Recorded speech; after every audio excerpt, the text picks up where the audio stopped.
providing dedicated service to this nation. Having worked his way up from the enlisted ranks to full colonel, he served our country for more than 32 years. He has served as a bomber squadron commander, bomb disposal technician, Joint Chiefs of Staff operations officer, assisted the national security team with the campaign plan for the global war on terrorism. He authored the first theater nuclear war plan and served as the vice commander of America's largest airborne intelligence wing. Colonel Rob Maness is a true American hero.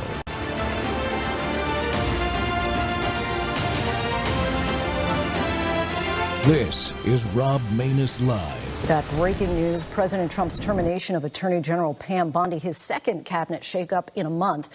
Bondi is a longtime Trump loyalist who helped defend him in his first impeachment trial. Just yesterday, she was seen accompanying him to the Supreme Court for those arguments on birthright citizenship. But the president had reportedly grown impatient with Bondi's lack of success in prosecuting his enemies and her PR blunders on the Epstein case, including a combative hearing on Capitol Hill. But Pam Bondi leaves the Department of Justice more firmly under his control. ABC's Chief Justice correspondent Pierre Thomas leads us off. Despite being perhaps the most loyal attorney general in recent history, Pam Bondi is out. President Trump, the greatest president in American history. President Trump is the most transparent president in American history. Today, President Trump posting on social media that Bondi, whom he called a friend and an American patriot, will be transitioning to a much-needed and important new job in the private sector. Bondi and Trump seen as recently as yesterday outside the Supreme Court. But sources telling ABC News Trump had been frustrated for months about Bondi's inability to bring successful prosecutions against some of his enemies like former FBI Director James Comey and New York Attorney General Letitia James. We have to act fast. If they're not guilty, that's fine. If they are guilty or if they should be charged, they should be charged. And he was not happy with the way Bondi and DOJ handled the Jeffrey Epstein files, at times frustrated over repeated questions about the case. Are you still talking about Jeffrey Epstein?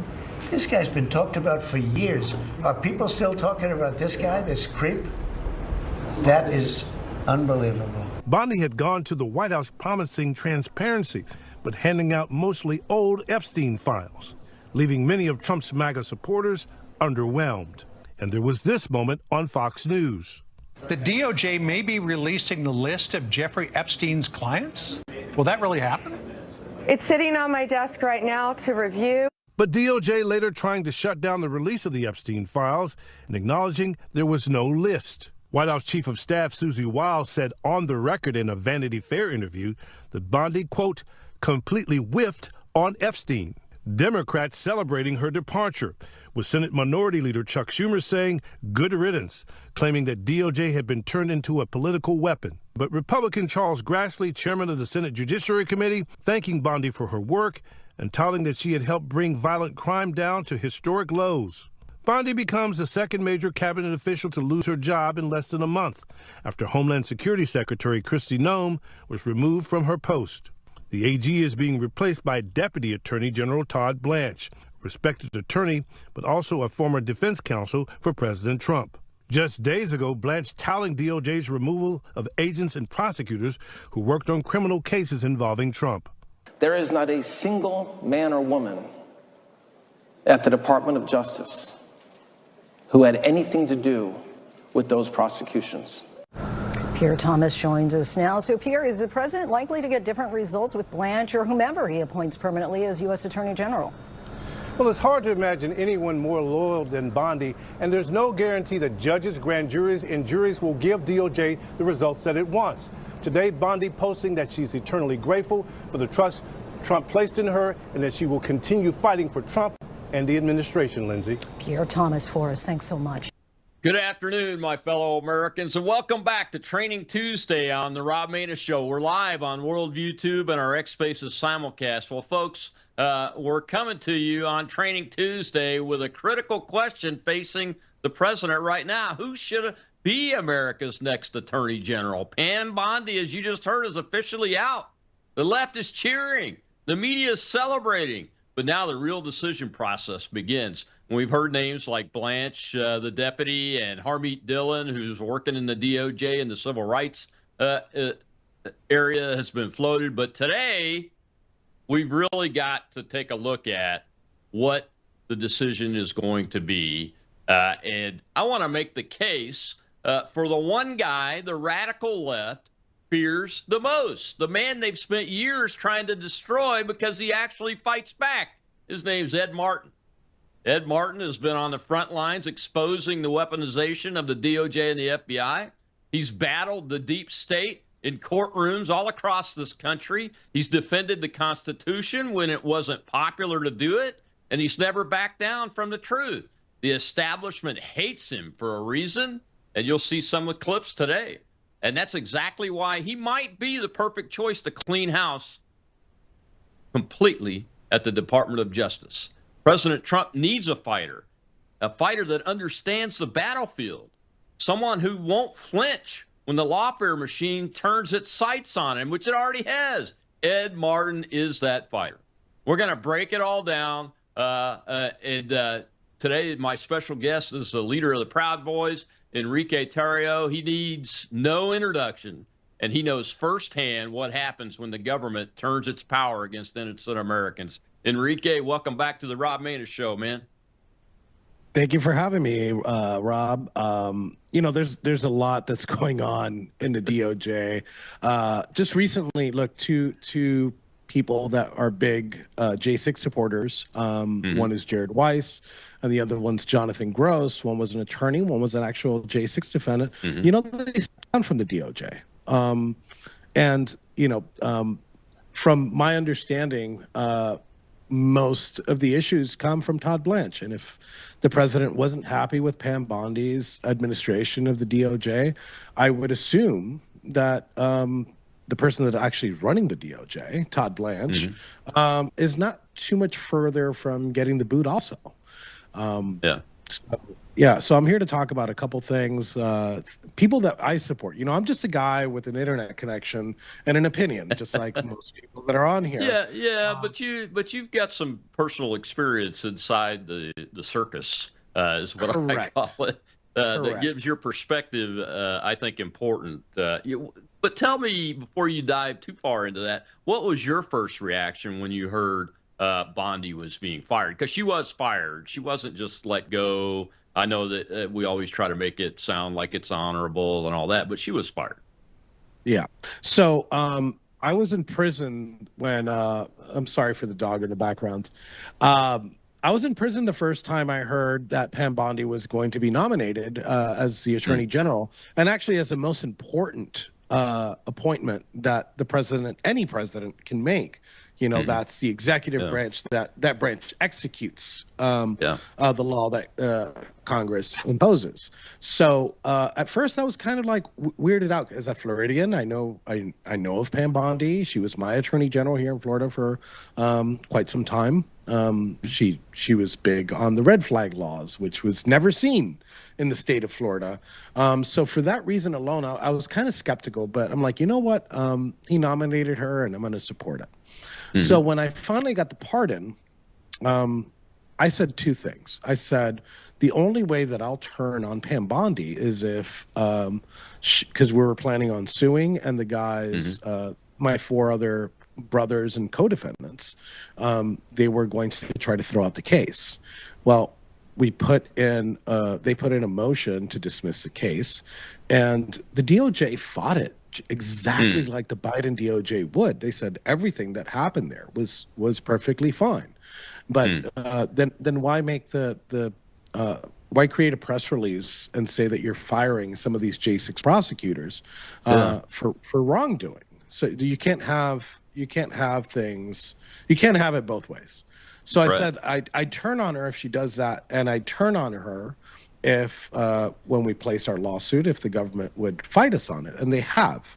So I turned on her very early. I turned on her on February 20th, just a month after the inauguration, and I've been saying she's going to be problems because if she can't solve this issue that the president agrees with us on, which is the injustice that happened on J6, then she isn't the person for the job.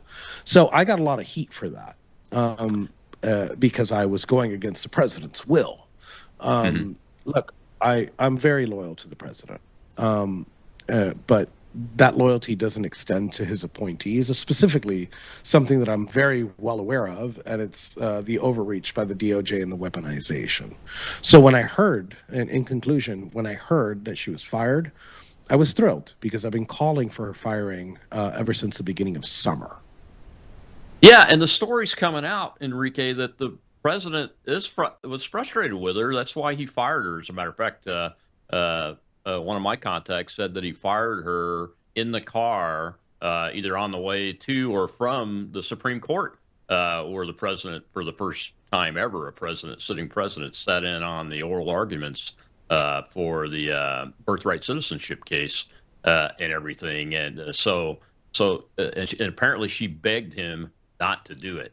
It's the word that we got here. So yeah, she's been fired, and the reason she's been fired is not because you've heard her talking points, right? Hey, we've got the lowest murder rate in decades, et cetera, and all of the normal establishment measures of success or measures of effectiveness that you would want to hear from an attorney general. But she was not congruent with the president of the United States' view on things like January 6th. We saw and this it was coming. obvious. We saw this coming. The president had already posted a couple Truth Social posts about his anger. He didn't directly say Pam Bondi. Actually, in one Truth Social post he did. But look what he did to these what she did to these influencers, where she invites them. And look, I don't blame them for it. She invites them to the White House, and she's like, I'm giving you guys the binders. And they come out, just like we saw in your intro. They come out with these binders, and they're super excited. They're like, finally. And they show that to the world. That was a disservice to them, you know? And then she wasn't a great attorney general, but she also wasn't a great communicator, right? They're on the desk. No, they're not on the desk. No, they don't exist. No, it's a hoax. What the president was saying, it's a Democratic hoax that he was part of the Epstein files. He wasn't saying that the whole issue was a hoax. Right. So she counter-messaged the president every step of the way, whether it was on Fox News, whether it was in court filings and motions against J6ers themselves. And she tried to defend him on this last Senate hearing that happened. I think did a very poor job of it.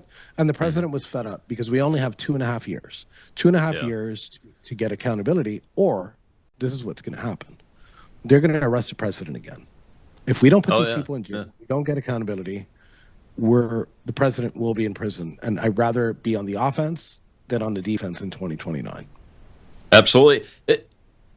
What you're talking about is his leverage. Even if we lose the House or the Senate or both, God forbid, in the midterms, if he doesn't have the leverage that he should have based on these issues, then they definitely are going to impeach him, convict him, and put him in prison. So he's got to have some leverage. And the right actions in these areas would give him that leverage. And there's still time to do it. We've got to take a commercial break. Unfortunately, when we come back, I want to talk about some of the other names, get your views on them, and then we're going to dive right into who I think should be it, and that's Eagle Ed Martin. We'll be right back with Enrique Tarrio.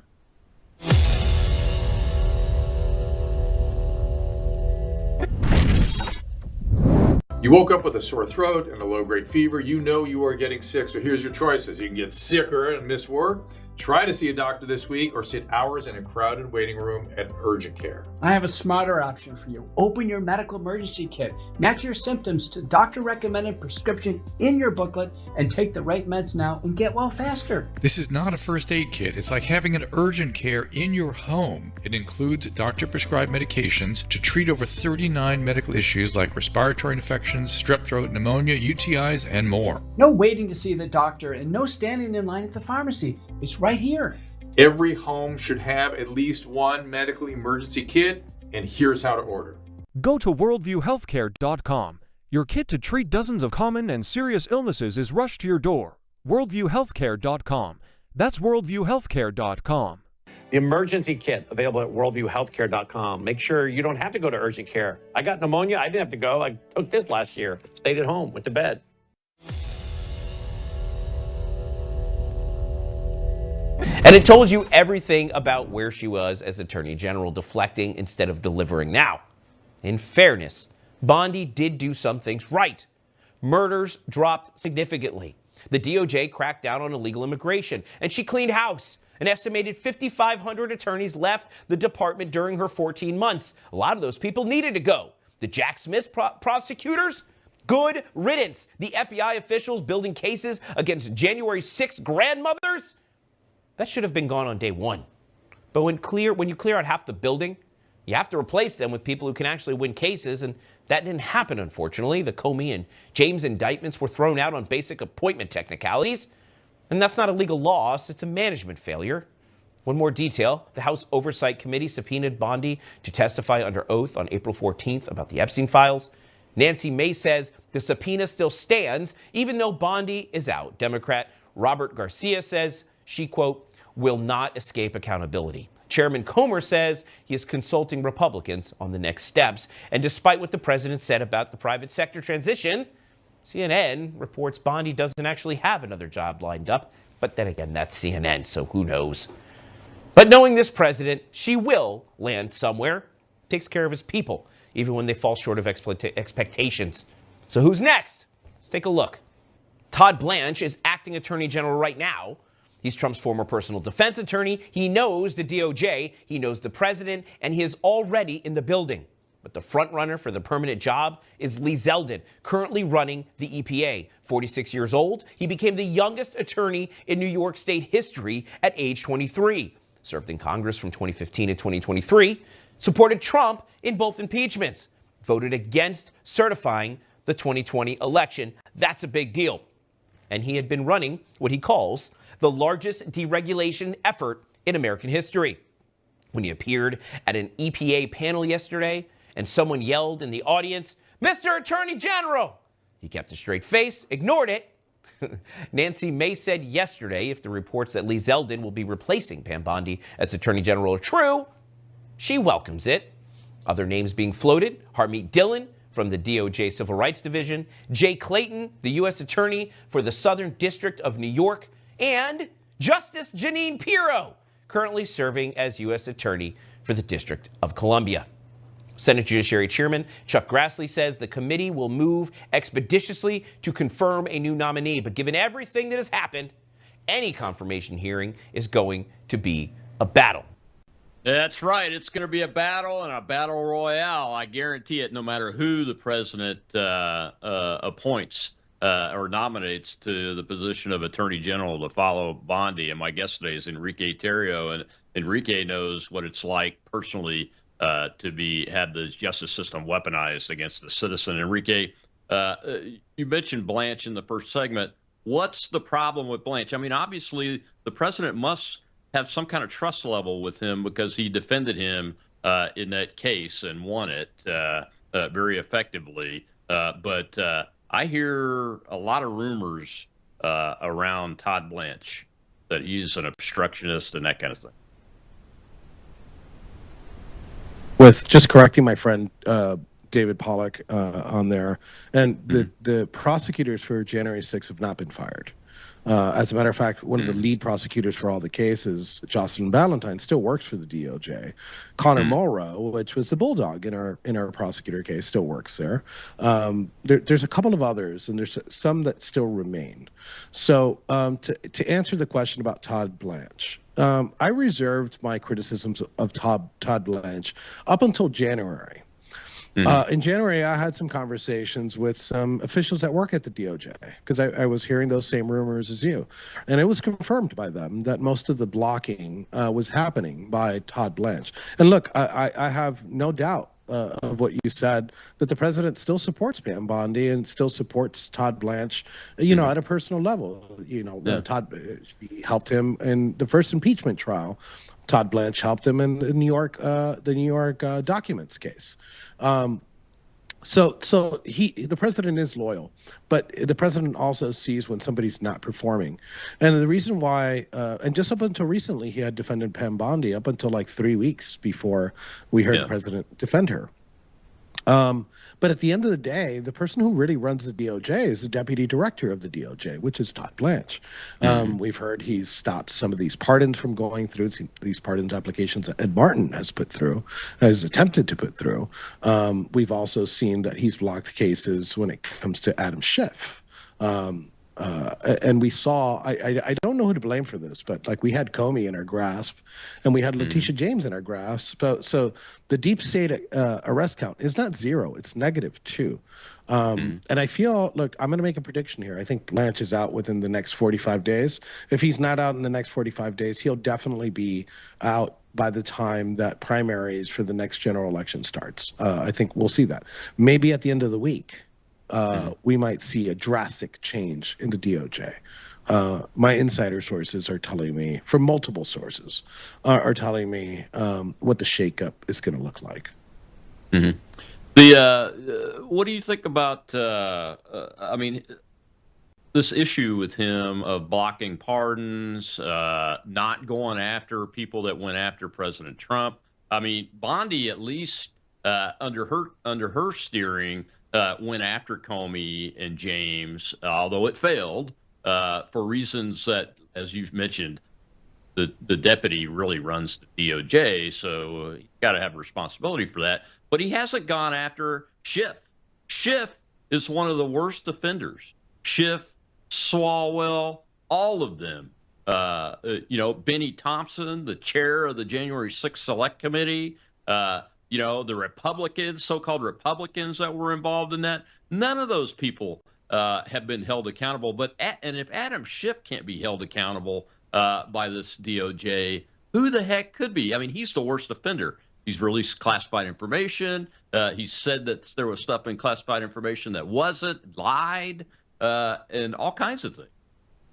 Look, let's go with easy prosecutions, right? Although I think those are easy. There's a case to be made, many cases against Adam Schiff, but one is like election interference. We saw the emails back and forth. He wanted to do this all before the primaries for the general election. Right. But look how easy this one is. Peter Navarro went to prison for 90 days.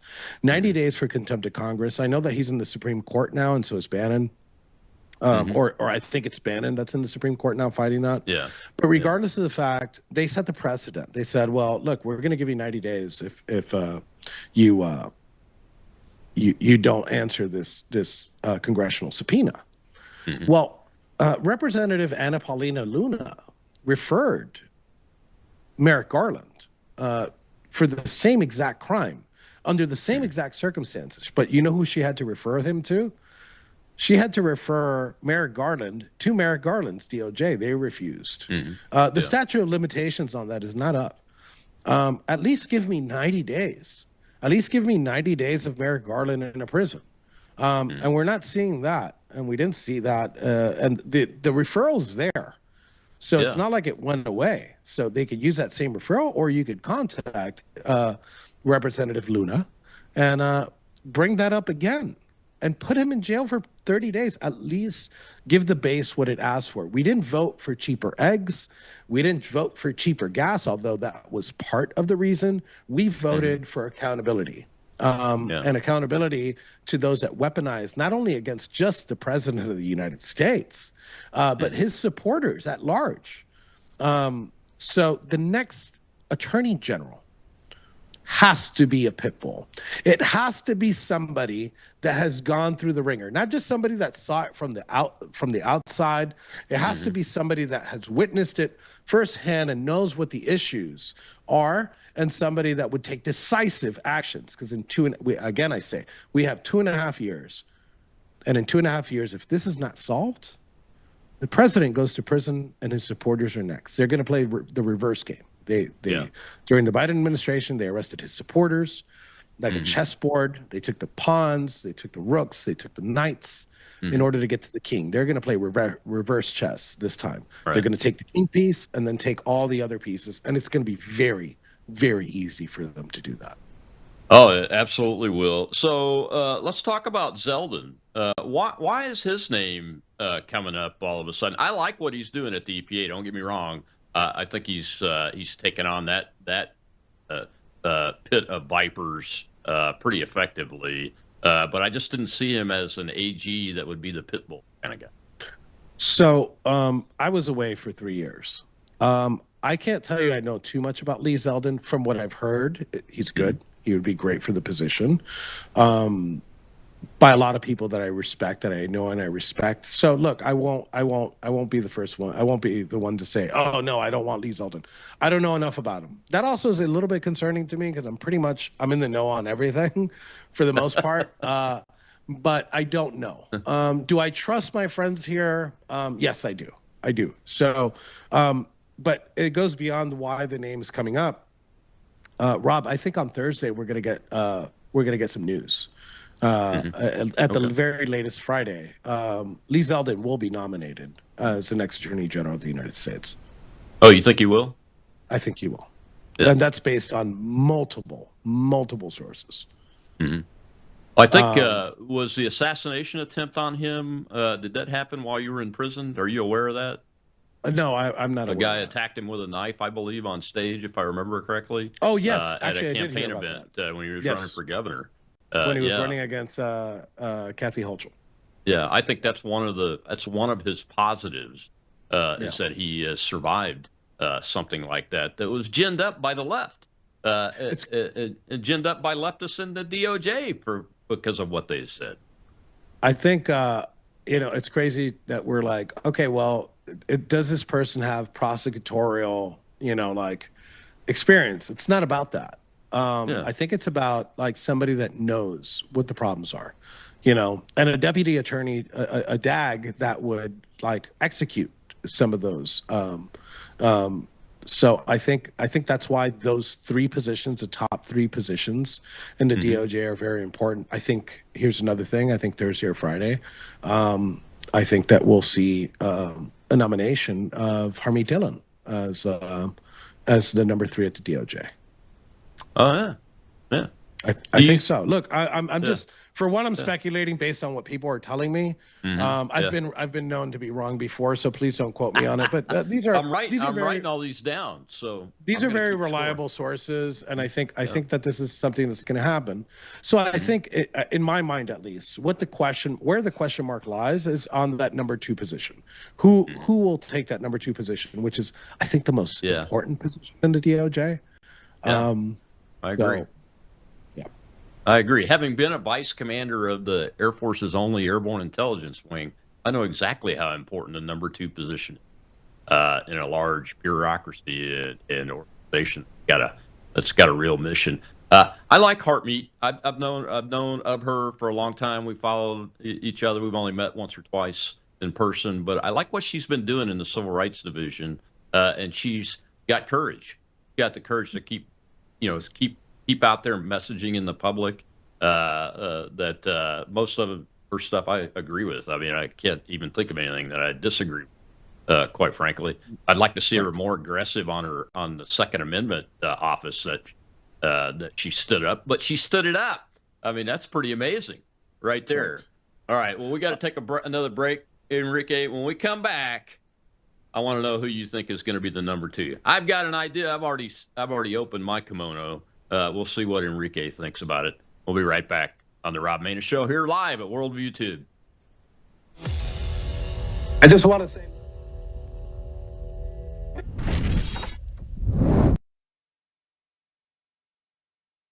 two years ago, whatever was 100% of my traffic to my website, it's been crashed by 95%. That's stunning to me. Mostly Google has done it, but other actors as well. What's happening on a global basis, there's a war against free speech. It's not just an incidental thing, oh, we just want to shut somebody up. That's not it. This is an orchestrated, top-down war against free speech. All the things you have coming out of Worldview Tube and Weekend, etc., all of these things are expression of free speech. And I can dare say that their traffic has been hammered as well.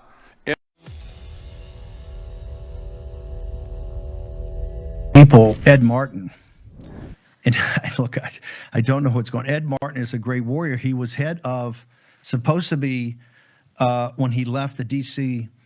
U.S. Attorney's Office, when Judge Janine came in, when she got confirmed, Ed went over to Main Justice to head up the weaponization of government, of which he was handpicked by this guy named, let me remember, I get him. Oh, yeah, Donald J. Trump, who happens to be President of the United States, who could not think more highly of Ed back from the time of in 15 and 16 when Phyllis Schlafly endorsed President Trump.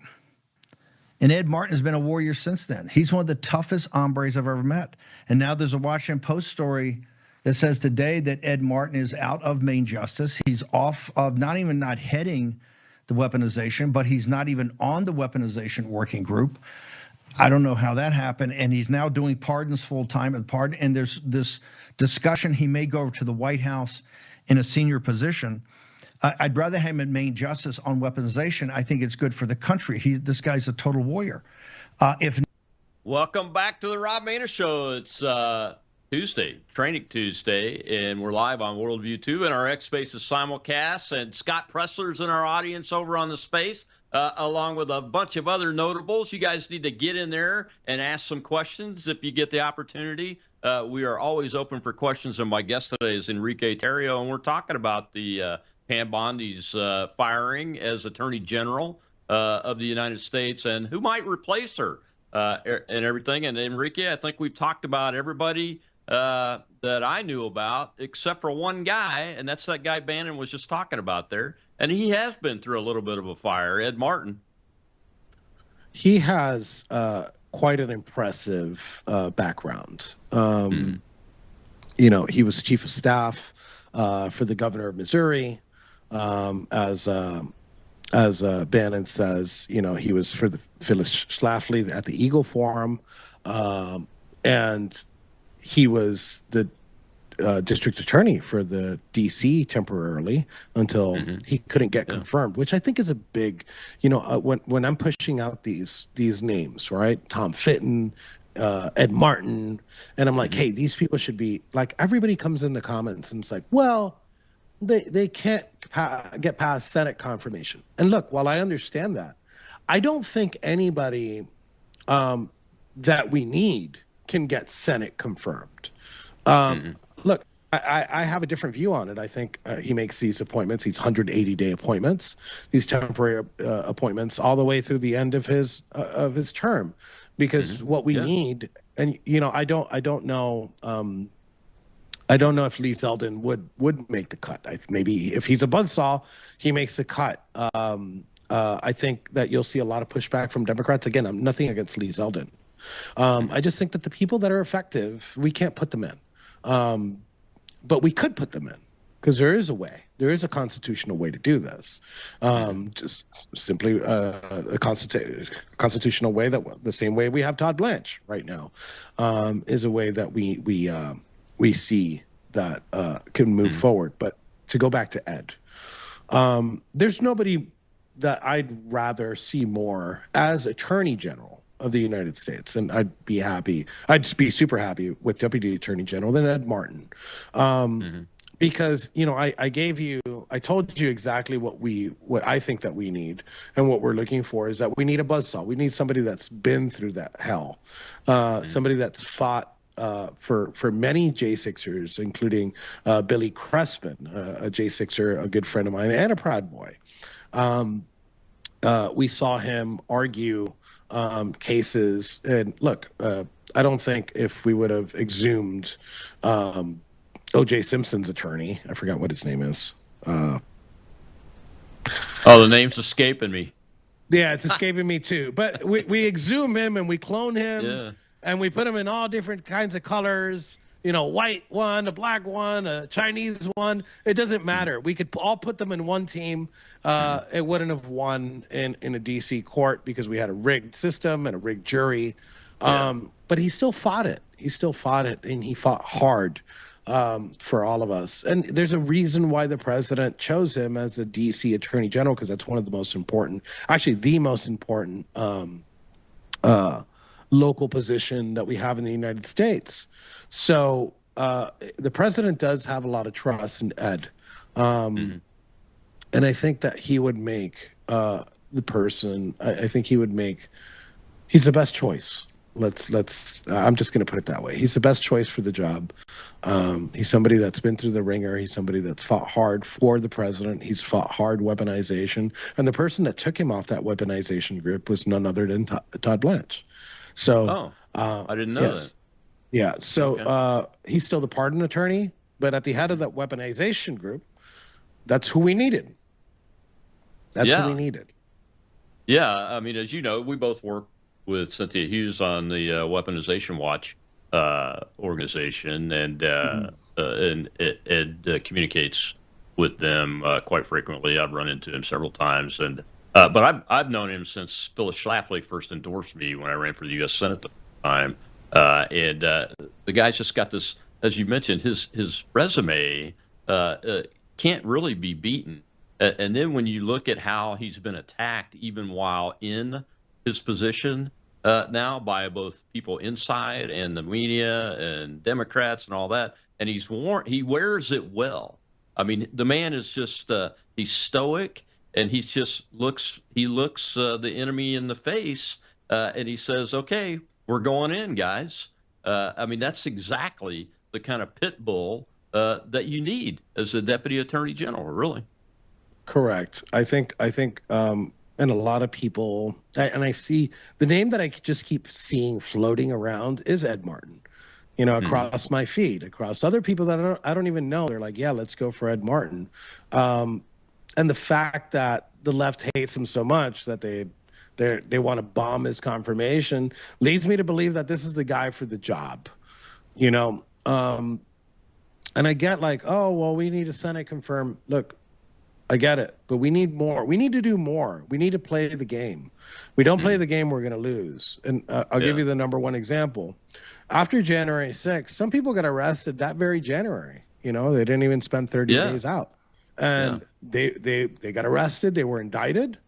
And those people some of those people were able to push their trial past the second inauguration of Donald Trump, which should have been the third. But so what do you think happens when we start arresting like Adam Schiff, Nancy Pelosi, Merrick Garland? They're going to have the best representation that the United States has. Their game is going to try to delay into the next administration, hoping that the Democrats steal the election again in order to drop these cases or get pardoned. That's their strategy. And we're 2.5 years in. Some of these people, I want to remind, 4 years, they were able to push their indictments 4 years with just regular run-of-the-mill attorneys. Oh, yeah. Yeah, and these guys like Schiff, they're going to have all the big gun NGO attorneys lining up to do it pro bono. They're being paid by the Soroses of the world and all that kind of stuff, sure, but they're going to just have an army of them lined up to fight these cases, and it'll be a delaying action, like you said. Do you think that that it's possible that if we can get somebody like an Ed Martin into this deputy job, that we can actually get the rest of the folks that were egregiously acting on the J6 thing held accountable? I mean, when I say held accountable, there are some people like the ones you mentioned earlier in the show that probably ought to be let go from the DOJ. But then there are agents in the FBI and those kind of things that they took and followed orders that really should have been questioned. And I think Chris Cooney, when his wife lost their baby and they did that early pre-dawn raid on the guy, and he's a Marine, for God's sake. I mean, he led the Marine contingent at Reagan's funeral. I mean, the man is not a terrorist. So those kind of people, what should that accountability look like from your perspective? At least fire them. Let's start with that. Let's start with firing them. And if that's where we start, then I obviously I want them investigated, I want them charged, and I want them sentenced to prison time, the correct amount of prison time. Special Agent Nicholas Hannick still works at the FBI. Special Agent Nicole Miller still works at the FBI. As a matter of fact, they're both working this pipe bomber case, this Brian Cole case that came out of J6, which, you know, that I've been very critical of Dan Bongino. You know, I know a lot of people have been critical of Dan Bongino for like other things that I don't think are fair. But I've been critical for things that I know are wrong and I know are coming. And I'd like to remind the audience, the worst thing that Biden did during those 4 years wasn't tank the economy, although that was horrible. It's rob American citizens of their freedom and liberty. You know, let's go back. Sometimes we forget. Sometimes like time passes and we kind of forget because there's a lot of things going on with Iran and things like that, like what we talked about in the space before this.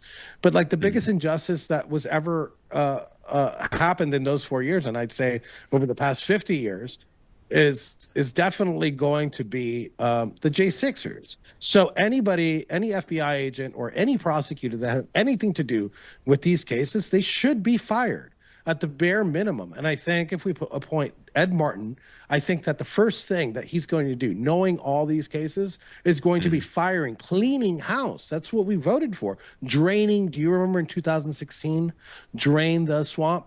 That's what Ed Martin would bring. The draining of the swamp. Getting these people fired would probably be the first thing that Ed Martin does. Yeah, absolutely. So let's go back to the confirmation process. So Blanche has been confirmed by the Senate once. Zeldin has been confirmed by the Senate. Dylan, I think, was a confirmation position, and then Ed got the boot, and it wasn't from a Democrat. It was from Tom Tillis, the despicable rat Republican that's on the Senate. That doesn't have the courage to stand for re-election when he knows he's going to get his butt kicked. I'll just say it to you, Tom. I've been in campaigns to win a U.S. Senate seat. You got to have more courage than you have, and you don't have anybody. Anyway, so what is this? Explain to folks the temporary nomination process, Enrique, that we've been talking about. So there's a couple of things. There's recess appointments, which if you look at the number is 0 right now. We have 0 recess appointments by the president, but temporary appointments, they last 180 days, right? That's during the process of the nomination process. And we could technically get Attorney General Ed Martin or Deputy Attorney General Ed Martin without having to worry about the Senate. You know, we need to get the job done. The point isn't Senate confirmations, it's getting the job done and getting it done as soon as possible. So I think that's a path that we can take. I think that's a viable path to actually getting somebody that's in there that's going to perform, right? As you said, Lee Zeldin is already nominated. Obviously, they would have to renominate him. Would they renominate him right now before midterms? I don't know. Yeah. You know, I don't know. Yeah. If I was the evil Democrats, I'd block everything right now up until after. With 0 recess appointments, I'd try to make the number of new nominations for these cabinet members 0. You know, that's a strategy. It's a game. And once you understand and once you accept that it's a game, unfortunately, then you learn how to play it and you start winning, right? So I don't want to hear he can't be Senate confirmed. No, put them in. Okay. Yeah. You know who they would confirm in a minute, including Tom. Let's bring back Merrick Garland. You know, for all how evil he is, he was a very effective attorney general in the opposite direction. But look, this time, by a year and a half of Merrick Garland on the job, there's over 800 J6 arrests alone. Let's not count anything else. 800. And we're at -2. -2. Bring back Merrick. Performance. We need performance and playing the game. And that's one of the biggest frustrations. Yeah, I know you are. We'll get the feedback, I'm sure, man. Well, we got to take our last break, but I want to talk some more about this. We need performance, and we need to play the game from our perspective and win. We'll be right back with Enrique Tarrio.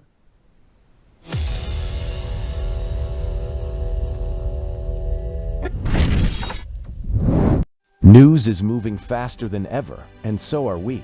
Worldview Tube brings you 24/7 live stream coverage and now real-time alerts when it matters most. Once you have the Worldview Tube app installed, exit the app and navigate your way to Settings.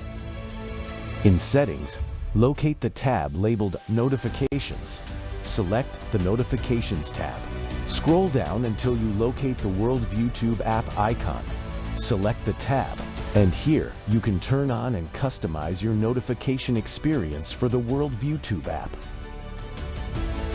News doesn't wait, and neither should you. Turn on push notifications to stay informed. Every headline as it happens.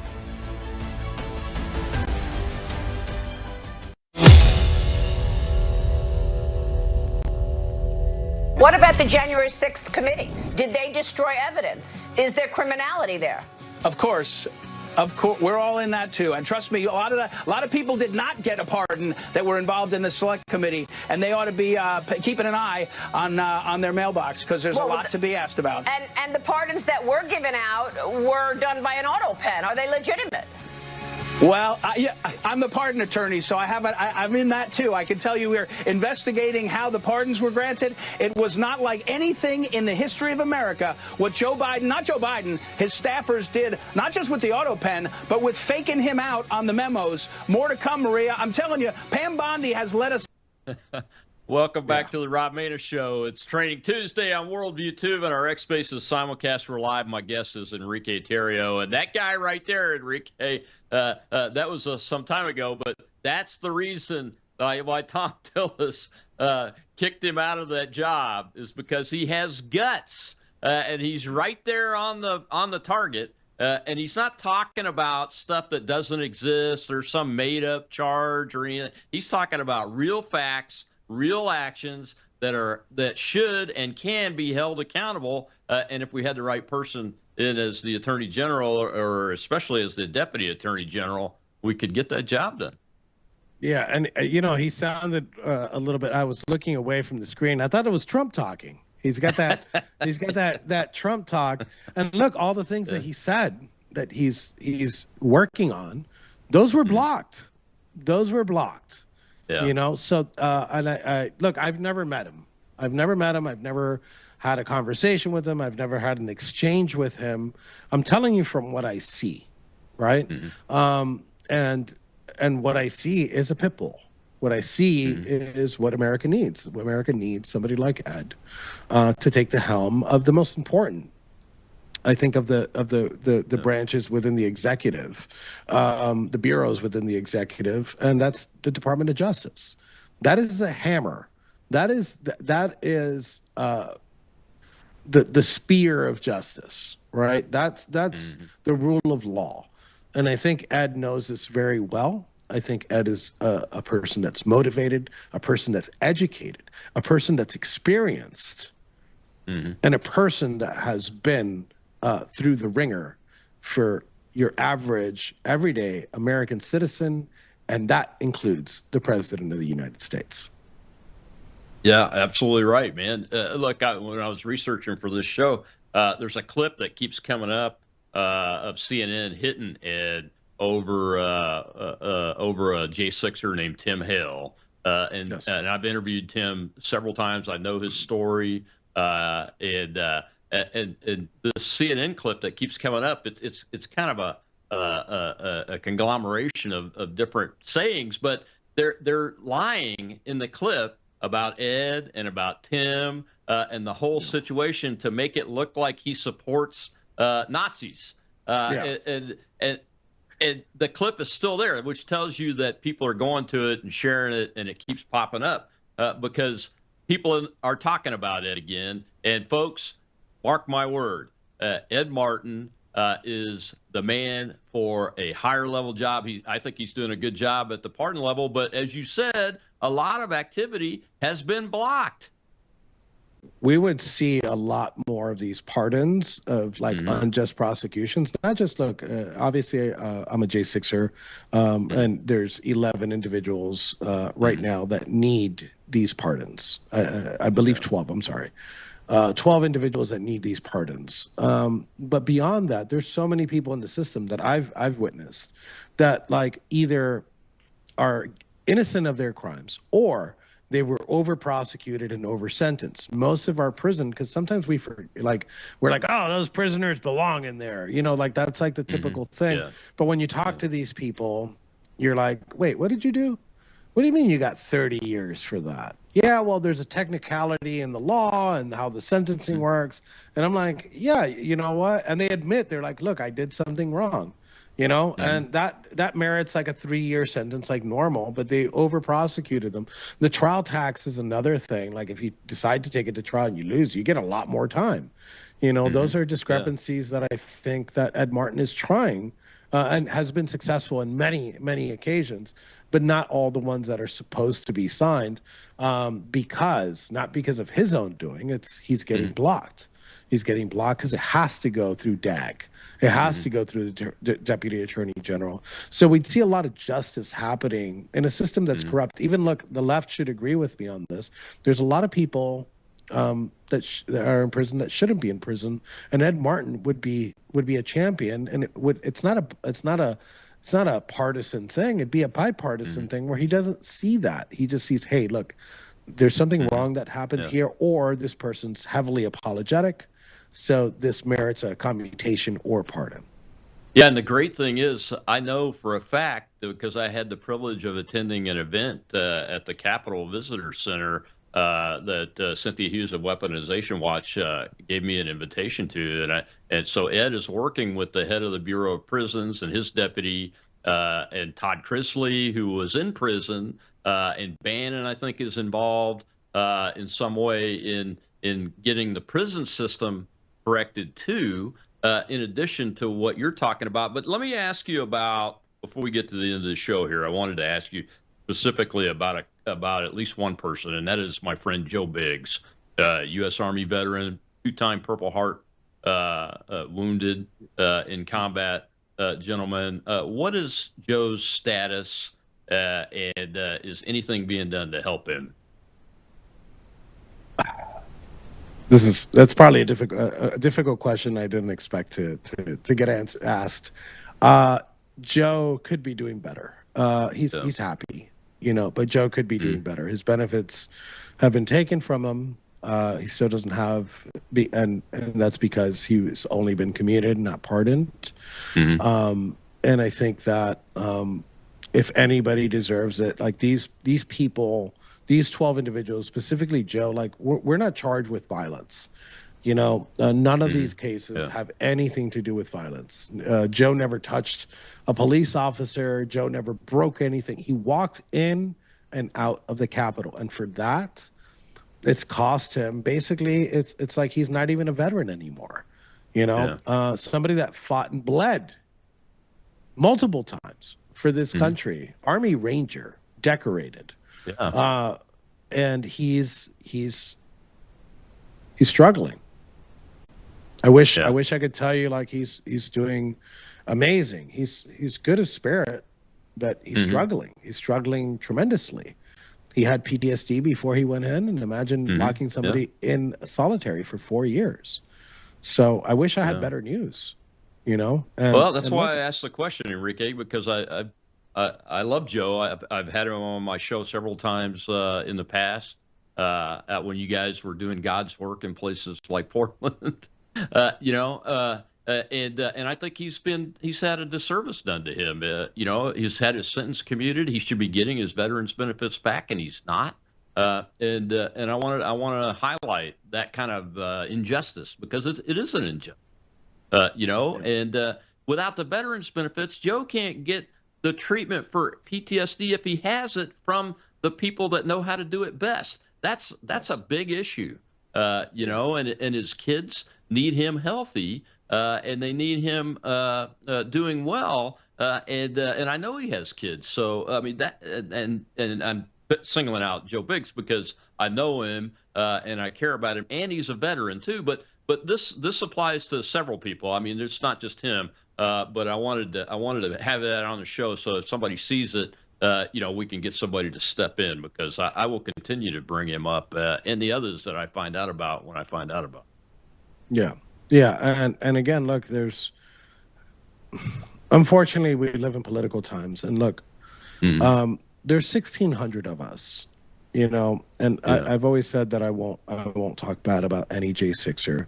But there's 1,600, right? There's 1,600 different personalities. Not all are good. Not all are bad. We're different. We're very different. And sometimes the actions of a few affect the issues with a lot. And I know that in some cases there's been talk in the DOJ because of that. And I think that they should look at like the injustices and why some of these people didn't come back. Some of these people, and the cracks are showing now. It's been a year and change, and the cracks are showing. The PTSD, like me, myself, look, I'm a happy individual, but the cracks are showing in me. It's hard. It's hard to go through solitary confinement for 3 to 4 years of your life. And while people are here worried about the stupid things here that, Trump made a horrible decision on this. Dude, I went through 3 years of solitary confinement. Sit through that and you'll understand what the biggest issue that we went through in those 4 years was. And if we don't fix that, then nothing else really matters, because we know what Democrats are going to do if they take back power, and God forbid they get power again. They want to inflict pain, they want to inflict suffering, and they want to put us in prison. And they want to put us in prison for a very, very long time. And it's still happening.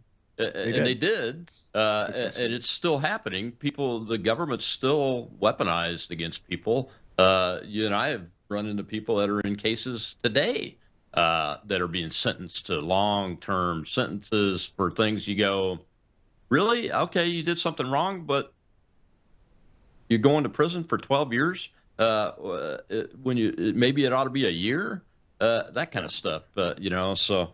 but the biggest thing, I think, is accountability, especially on J6, and restitution and making people whole. And the pardons, I think, is fantastic. The president doing the mass pardon was fantastic. But when I look at some of the individuals like Joe Biggs, there's much, much more that needs to be done. And this is a long-term corrosive effect the longer it goes, that it's not getting done. So I pray for good things to happen with this shakeup. Man, well, we got about a minute. Tell people how to find you. Give us your closing thoughts on this. And just last on that, the person who holds the responsibility of reparations, I guess I'm going to use the word because the left uses it, is number 3 at the DOJ. Let's see who that is. So I hope they look at that. And then as far as my story goes, when I got pardoned, two things I wanted to do was sue the federal government and tell my story. And recently I have my book up for pre-sales. It's at tariobook.com. And it's 13 composition books I wrote while I was in prison, and we're editing that and putting it into one book. And you can go to tariobook.com. I need to get a certain amount of pre-sales in order to launch the book, and I'm hoping early fall. So please, if you want to support me, that's how you do it.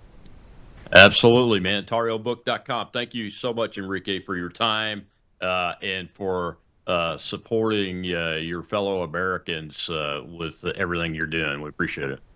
Thank you, Rob. Appreciate it, Colonel. Yes, sir. God bless. You betcha. Tomorrow, Whistleblower Wednesday. We'll see you on World YouTube and X Spaces.